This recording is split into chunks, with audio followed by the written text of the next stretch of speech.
Welcome to Ping Pong Dreams, where victories aren't just measured by scores, but by scars, tears, and the silent strength it takes to rise again. Here, every champion we meet is someone who once fell and then chose to stand back up. Today, let me take you on a remarkable and emotional journey of a boy born with dual heritage, raised by the sound of table tennis balls bouncing off concrete, and destined to become a symbol of hope not only for Japan, but for the world. A genius questioned, a child who screamed "Cho!" as if to tear through the weight of expectations.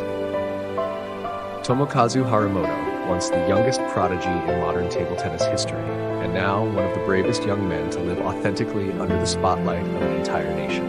Harimoto was born in Sendai, Japan in 2003. His name, documents, language, and school were all Japanese, but in his blood flowed a more complex story.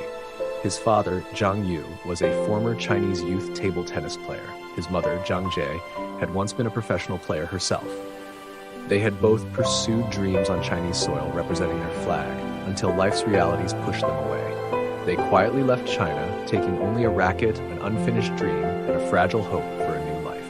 They arrived in Japan empty-handed. No money, no language, no clear future, just their will.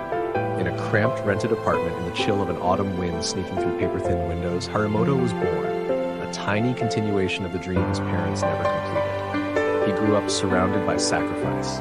He didn't know what playgrounds felt like. He never enjoyed lazy Sunday mornings. While other children were lost in anime and toys, he was memorizing wrist flick techniques.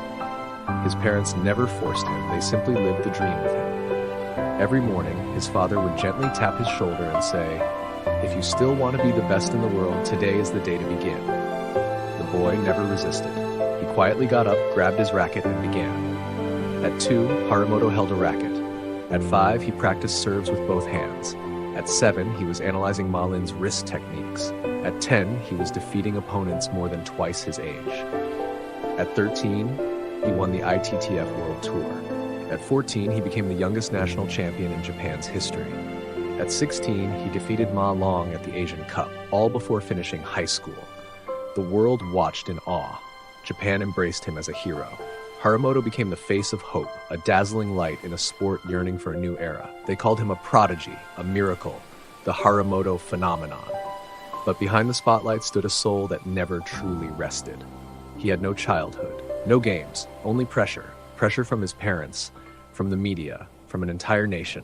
In every match, fans could hear him scream "Cho!" after each point, sharp, cutting, fierce. Many thought it was celebration, but it wasn't.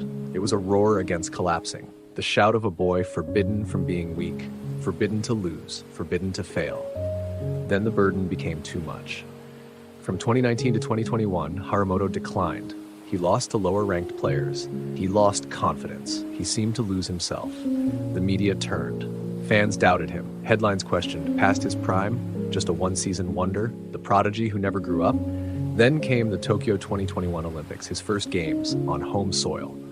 The pressure was immense. Harimoto expected glory, Japan expected medals, but he lost in the quarterfinals. No miracle, no redemption, just silence. He didn't cry.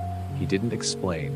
He just sat alone in an empty seat, stared at the floor, and whispered, "I'm sorry." When asked by a reporter how he felt, he answered with a single haunting line, "I don't think I deserve anyone's expectations anymore." And then he disappeared. No retirement announcements, no tournament entries, no interviews, just absence. Harimoto quietly stepped away as if a young leaf finally torn off by the wind. The world forgot him. But in that silence, Harimoto began his most important journey yet, finding himself. He trained alone, no cameras, no screaming, just him and his shadow.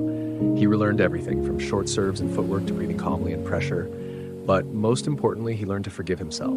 He realized it was time to stop being a prodigy. He needed to be human, to feel, to fall, to rest, and to grow. He started living slowly, taking walks, cooking, writing in journals, watching rain. Harimoto embraced solitude. He let the cracks in his heart breathe, and through them, he found strength. When he returned in 2023, he no longer shouted after points, but his eyes were sharper, his style more measured. He no longer played with reckless inspiration, but with calm strategy and unshakable clarity. His victory over world number 1 Fan Zhendong wasn't a miracle. It was a declaration. Harimoto had rebuilt himself. He came back not just to win, but to speak.